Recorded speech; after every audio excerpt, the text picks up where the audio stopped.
Hey everyone, I'm Ryo Yamaguchi, the publicist at Copper Canyon Press, and you are watching season 4 of our interview series, Line Break, which goes into the poems and minds of our beloved poets. We've had so much fun over these seasons watching poets on screen, talking about writing, books, and life. We've simply had to keep this series going. Dear viewers, season 4, I can't believe we're here. And we've got a format change I want to alert you to. We've been thinking about new ways to do the show, and we're deciding this season to give it some focus. We're going to be engaging our poets around either a single question or a single poem and letting that develop into a broad and deep conversation that hopefully still touches on all the corners that we've loved touching on over these past few seasons. To kick us off, this is our very first episode for season 4, and we have the fantastic Lisa Olstein. Lisa, hello, welcome. Thanks for being here. Hi, thanks so much for having me. I'm so excited. I'm so excited to have you here. And the show that we want to do today, we're going to talk about poems and dreams, or poetry and dream. One of my favorite topics, absolutely. They are bedfellows. I think that's the right word to use here. And I'm really excited to really kind of get into the subterranean realm of this topic with you and things. I'm going to kick us off and say I had a dream last night about doing this show, and I'll tell you, it was kind of like an anxiety dream a little bit. I was trying to find a quiet place in the library to set up my laptop, and I couldn't find one. The library was rowdy. It was a loud library, and so I kept trying different rooms in all different corners of the house. Something I think we've talked about too, about the way that spatial arrangements work in dreams and things like that. Can you remember your dream at all from last night, if I can put you on the spot? Yeah. I had a little bit of an anxiety dream too, a semi-recurring theme where I was madly trying to pack for a trip, and I wasn't doing a good job. Clothes were everywhere. Yeah.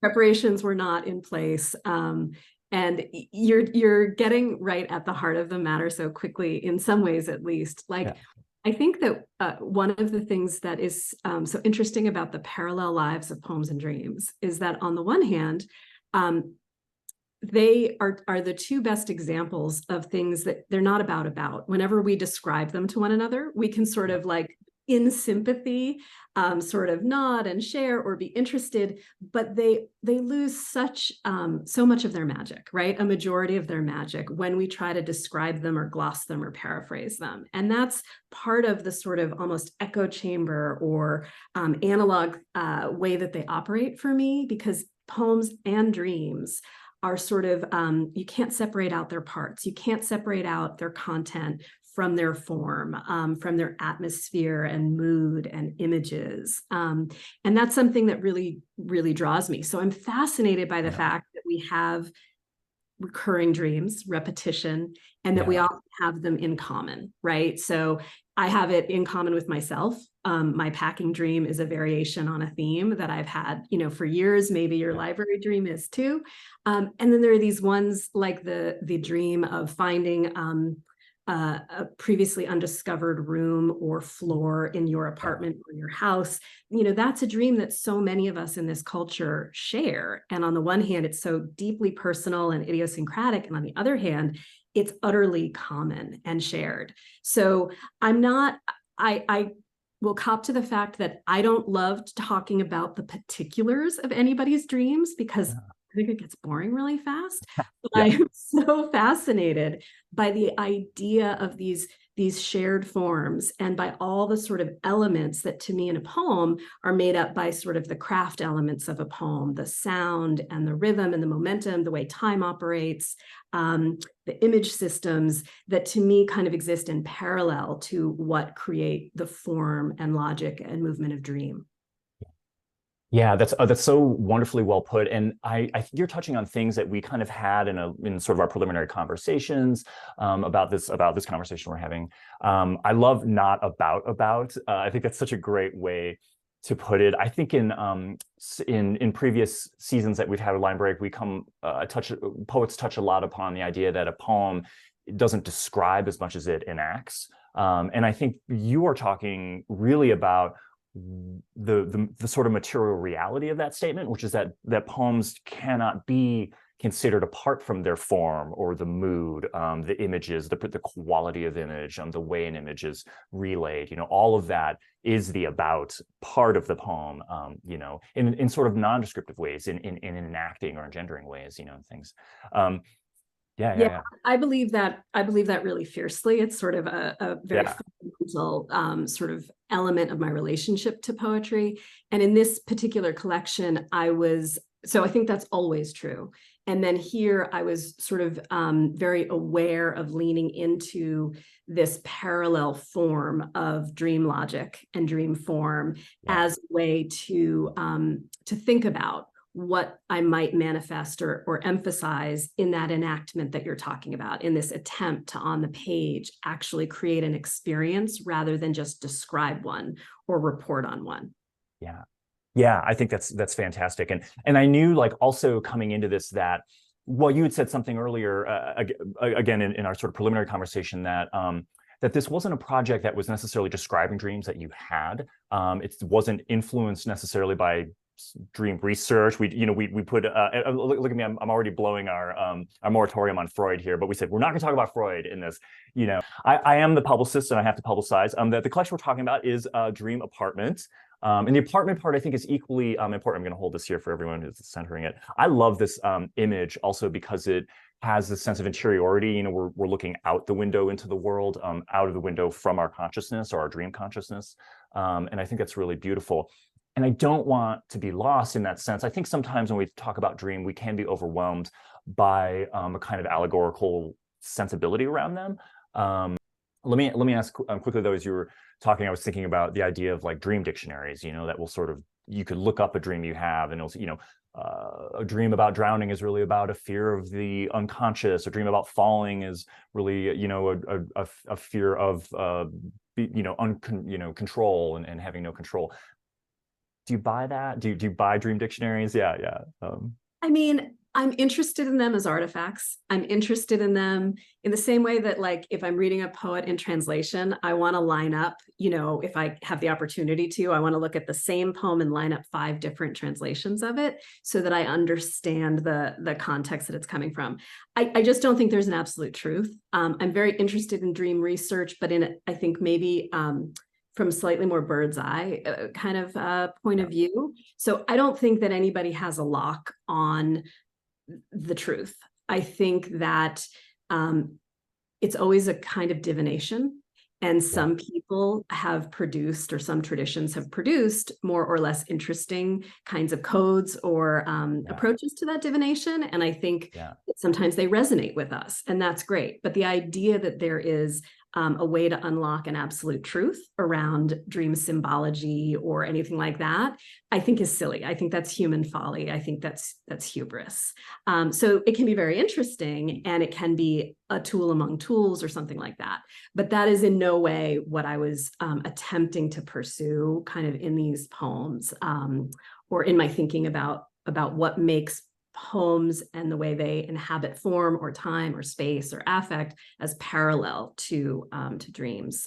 And a lot of it is about, like, I think of the night as a type of dream apartment, even when we're awake in it. It's an alternative space. It's a space where, on the one hand, sort of lucidity and compression and realization of what we really think or feel kind of can come to us when we're awake or in a dream. But it's separate from the sort of highly mediated, constantly distracted movement of daytime life for most of us, right? So the night itself can offer those moments of kind of lucid compression, or it can offer those moments that also parallel what can happen in dream, of this associative and then, right? Where we go from one place to the next and take turns and sometimes ricochet or skip or turn, leap in a volta kind of sense. So I'm not being literal about dreams and dream apartments so much as thinking about the ways that poems and dreams and some kinds of waking life create pockets of sort of unordinary time and space. That are as real or true to our consciousness and our meaning making as the more sort of normative ones, but are often kind of cordoned off and thought of a little bit as other. In my notes, I had a sequence of we go to dream to X, we go to dream to Y, kind of in response to your poems. One of them was we go to dream to deposit our contradictions, was something that I was really vibing on the work. I also love you bringing up night as I also, another note that I had here was kind of about night and thinking a lot about night as not like a time of day, but as a space of the day. Again, going back to a kind of a spatial orientation to it. I think the long poem in Dream Apartment, Night Secretary, I think it's very evocative of this and this sense of a worker who is attendant to the night, you know, or something like that, in a space, a library maybe, or a room or something like that. You know? Yeah, or whether she wants to be or not. And yes, that, right. and you're right, in that one, although that poem does sort of refer to dreams occasionally, that is about being awake in that sort of deep ache of the center of the night and the solitude of that place and the way memory works there, and grief, and sort of the casting out of connection that may or may not be able to kind of land or be met. Yeah. No, it's really wonderful. Maybe I'll move us into, shall we reify this conversation with a poem? Like if you feel up for reading a poem, something of your choosing. Yeah. And I'll preface that with, so I had sort of two almost guiding lights as I was in the years that I was working on this work. And one is Adrienne Rich's statement in an essay. I might get it a little wrong, but poems are like dreams. In them, we put what we don't know, we know. So this idea that both of these territories are places that we uncover and discover, and that we can't do that work outside of them. And that's sort of also quite foundational to my experience of poetry and my commitment to it, that we don't know until we're in the poem. Language is a necessary partner in it. And then the other one is from an Anne Carson interview where she says, every accuracy has to be invented, which is amazing when you pair accuracy with invention, right? Because those don't usually go together. And so first the mind gets to sort of linger in that seeming paradox, which when we're talking about making art is not a paradox when we're making poems, right? It makes perfect sense, even though it sort of runs counter. But also, even if we accept the premise, okay, yeah, accuracies have to be invented. Well, how? How would we achieve that, right? And that, again, into that void or into that mystery rushes all the elements of form that make poetry the place that allows for this highly visible and available means of doing something like inventing an accuracy. To invent the accuracy, it can't just be about semantic meaning. It has to be there probably, but it's going to be about embodiment and feeling and association and all these other elements that are affecting us as we inhabit that space. That's how you invent the accuracy, I would say. So to get to a poem or two, there's a number of forms across the book, a number of forms that recur. And one of them is a very highly enjambed, very short-lined, single stanza poem, often in a single sentence or something close to it. And again, these don't recount dreams, but I was trying in this form to inhabit that kind of Jacob's ladder like tumbling sense where meaning or realization kind of cascades through you that can sometimes occur in a dream or in a moment of waking life that we would call maybe eerie or uncanny, which of course are sort of synonymous with dreamlike in our lexicon. So maybe I'll read one of those and then one that inhabits a different type of like poem logic. This is the first poem in the book. It's called Fortnight. The snake is a sleeve the deer puts on its mouth, a beaded cuff in the haze men make of morning with each release of their fist-gripped guns. Is this a dream of shame? Is this a dream of potential unmet, of possibility undone?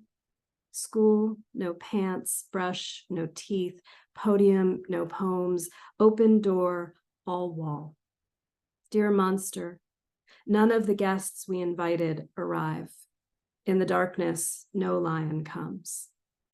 So that one is sort of hybridizing maybe the attempt to inhabit the eerie dreamlike space, and that the opening kind of occasion or image with the snake and the deer comes from a video I encountered online sort of arbitrarily, randomly, of hunters in, it was in Florida, kind of in the swampy forests, who came upon an anaconda who was swallowing a deer. And they were there to hunt, and then they encountered this form of, natural predation. And it was such a bizarre image and such a striking image, and it struck me as so dreamlike, although it is drawn from very real life, although mediated through me finding it online. And from there, I tripped into kind of considering this idea of like, what do we even mean when something's dreamlike, and what are these sort of recurrences or mirror images that occur across our poems?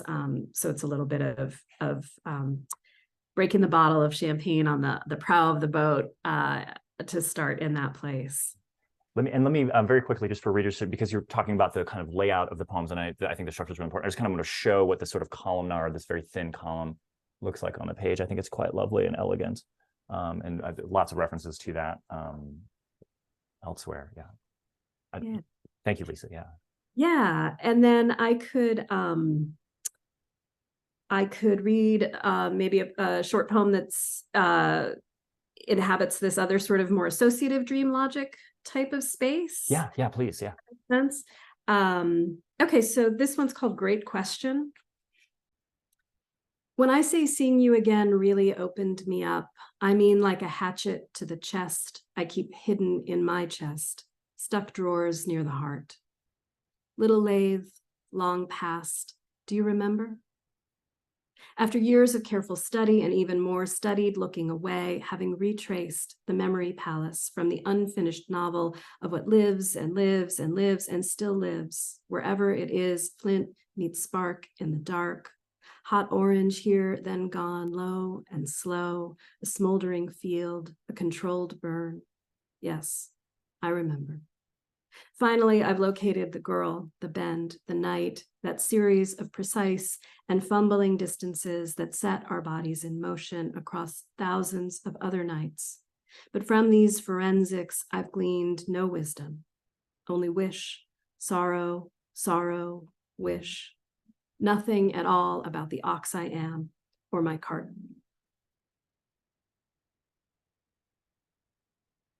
So in these poems, which are more, these are in couplets. Yeah, beautiful, yeah. And have a longer line. They might still work with some enjambment, but in a less sort of distilled or intensified way. They're a little bit chattier, more narrative, and more associative, sort of following the thread of something. And some take more leaps, and others sort of circle and bear down in that circling. But I was sort of thinking here about both the way that the apartment of the night is a space in which we do a certain kind of time travel across our memories and our feelings, our griefs, our losses, our ongoing loves.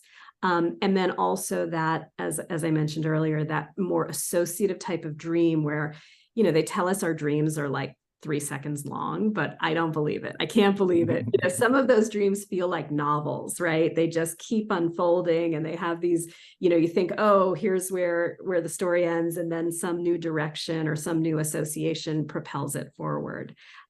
So this is an example of poems that are attempting to, in some way, kind of mimic that type of momentum or logic. It's very audible to me too in the reading, and of course some of that is the format of the poems and the longer lines.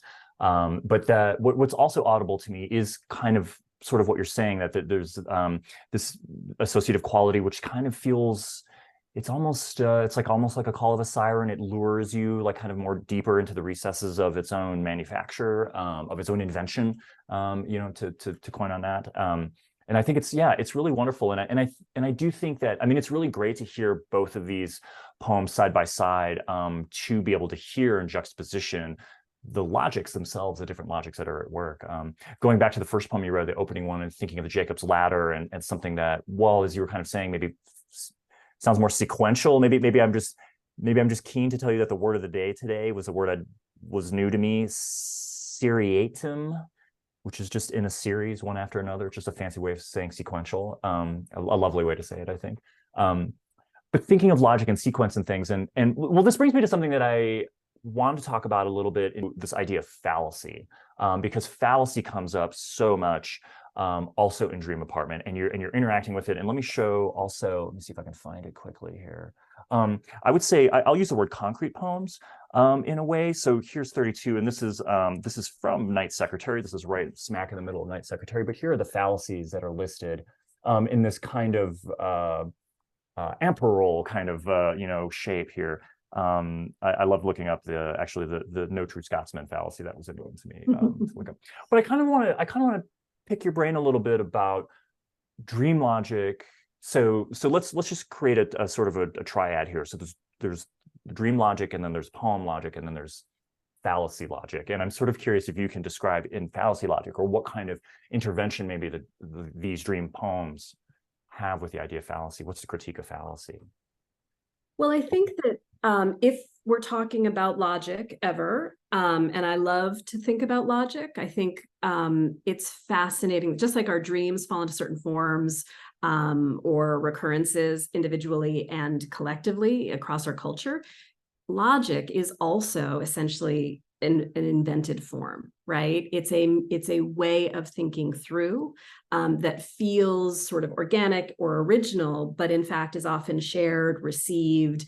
It like, like Stephen says about the language and the imagination, like the world presses in, but the imagination also presses out. And so I think that not to disrupt your lovely triangle, but I think if we're thinking about logic at all, we're also thinking about fallacy, because faulty logic falls into repeated patterns, and we name them. We have this sort of like wonderful little dictionary of identified types of logical fallacies that often have totally charming oddball names themselves, but they're common enough that they've been identified. So, it's a murder of crows. It's the no Scotsman fallacy.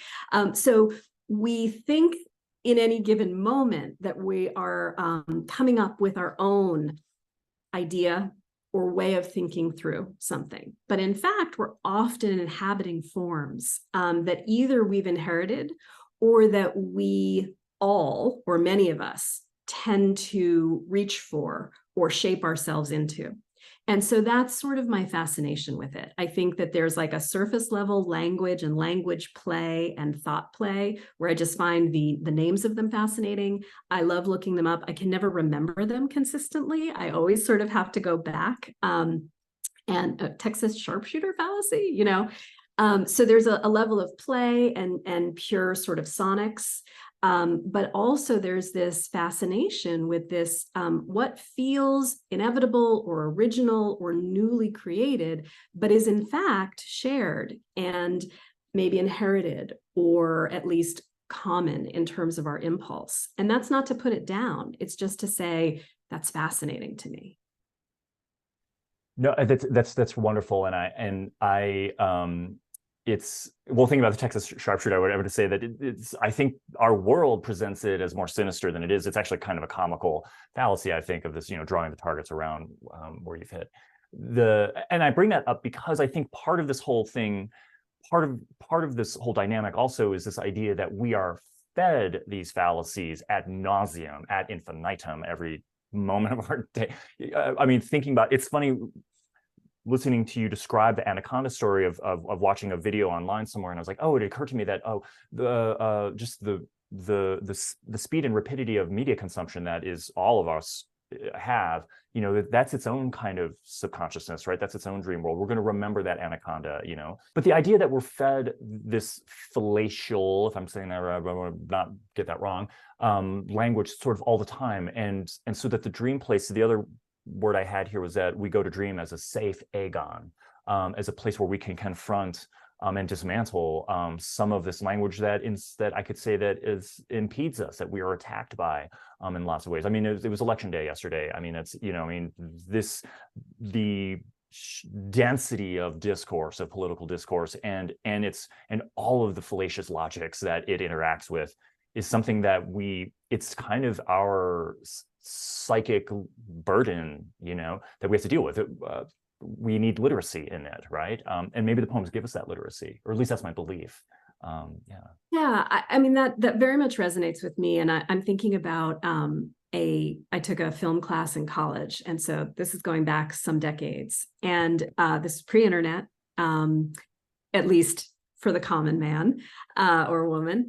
And but one of the sort of premises of this film course was that through film and television, entering in the 1950s, entering people's homes, a sort of profound change in human memory occurred, because now we had these memories in common. And the sort of quintessential example of that was the assassination of JFK, I believe. And so these touchstones that become shared, felt, experienced memories, but are on a completely different scale than humans had mostly had up until that time, right? Of that kind of media and that type of speed. And that we're only talking about TV and 3 channels or 5 channels or something. So I'm very much interested in, and have been preoccupied for a long time with these, as you say, this sort of incredible influx, misinformation, disinformation, also earnestly felt, earnestly articulated, best version of the truth information, but we watch it change. It's not static. And to pretend that just because this is to the best of our knowledge in this moment, again, it seems foolish. It's like so many assertions that we now know to be absurd or spurious or just simply untrue. Those two were the best of our knowledge 10 minutes ago, 10 years ago, 15, 30, 100, so it's constantly changing. So yes, I agree, like having a sense of having literacy around fallacies and manipulation of thought processes. But also for me, this is an incredibly intimate book. I don't mean to imply that it's an either or, right? The intimate is political, the political is intimate, 100%. But I'm also really interested in the stories that we tell ourselves about our own lives, or the rationales, the logics we apply to what occurs. So, one story that, and it's Night Secretary, that does bring up all the stuff about fallacies explicitly. It's the speaker is attempting to reckon with the loss of a great love that occurred many, many years ago, and how that story is written and rewritten in her memory and in her present life, right? And then there are other poems in here that encounter and attempt to kind of deal with, in some way, the loss of a friend to suicide, and thinking again, like, how do we understand something? Well, if we're talking about understanding or meaning, we're inevitably talking about logic. And if we're talking about logic, we're talking about construction and sometimes fallacy. Yeah, that's wonderful. And I thinking through, I mean, you're touching on kind of a sort of final point that I wanted to think about also with this book, which is elegy, if I can use that word, if that's right. The other kind of longish poem that's in here, Glacier High Boon. I think Glacier, I imagine Glacier is a reference to the national park in Montana, and that space. There's a lucidity in elegy. In this book in particular, there's a resolution, it feels like, to some of the more associative kind of qualities of the dream world that happens in this poem. And I was kind of wondering about this idea of dream and the reckoning of loss, as you're kind of bringing up, like, and how, yeah, I mean, how that structuring, I don't know. I guess I'm just kind of astonished by the sort of transformation that happens into that book. And I think that elegy and a sort of an acceptance of loss has to do with that in the dream world. And I'm wondering if you think of dream as also a place where we go to reckon with loss too. But.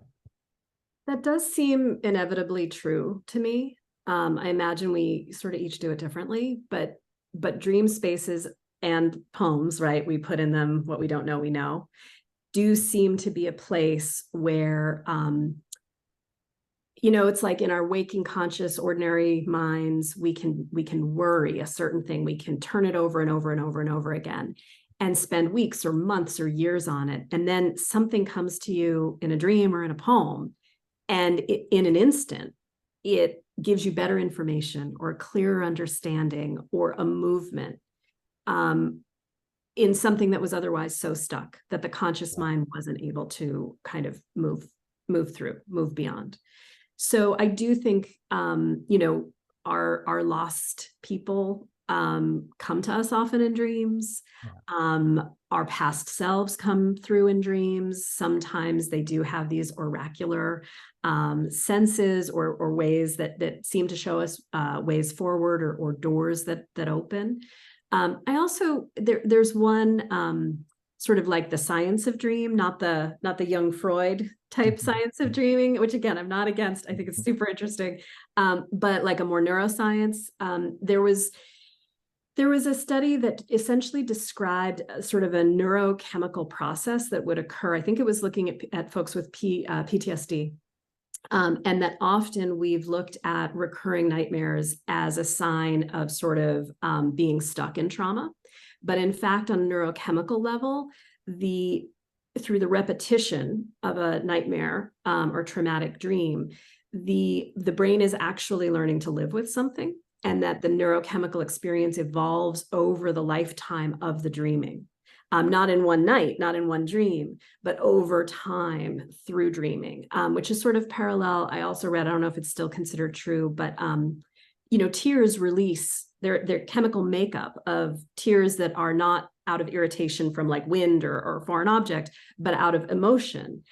They release certain chemicals from the brain. So they have a functional effect on our brain chemistry. And this theory of dreaming was similar. So I'm interested in that, which is very different than pretending closure or pretending resolution, which I feel like I have a lot of resistance to. But I do think that things evolve and change over time, and our relationship to them evolves and changes over time. And logic and discovery through dream or through the kind of dream space of poems can be part of that evolution. That's really beautiful. I love, as you're kind of describing the effect of dream, I was thinking of my own education in psychology, and that this term, the plenary effect of dreams, is the idea that it's just this continuous washing over you, which is an erosion, or that we're making deposits into it. I mean, I've never heard that before, but we cry real tears that relieve us, of these things. I take this all, and well, this is a good place, I think, to kind of come to a close and thinking about dreams. And I think the word I want to land on here is just patience, and trusting in our dreams, and trusting in our own interactions and our ability to live with these things that we do slowly dislodge and maybe not come to closure with, but learn to live with, perhaps, or something like that. Yeah, I don't know. I hear it in that. Well, maybe one more poem. I don't know. Do you think? Like, could you close us with a poem? Does that sound good? Yeah, I'd love to. Did you have anything in mind? I mean, I could, but something that you come to, if you get to it before me. Sure, I could maybe do Plum. It's a short one. Sure. Yeah. Yeah. That sounds great. Plum. To the ear, plum is indistinguishable from plum. The way love disappears before no one's eyes, exactly how fathoms the line, plumbing the air with the scent of plums in green morning, not yet morning, still time.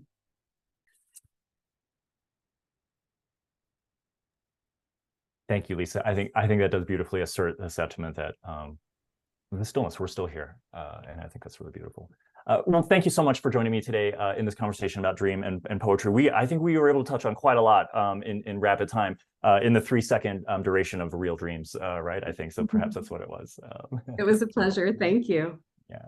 And thank you all out there for tuning in. This is our 4th season of Line Break, and this is our 1st episode of that 4th season. We're so excited to get going, and we'll see you all out there next time. Thanks very much.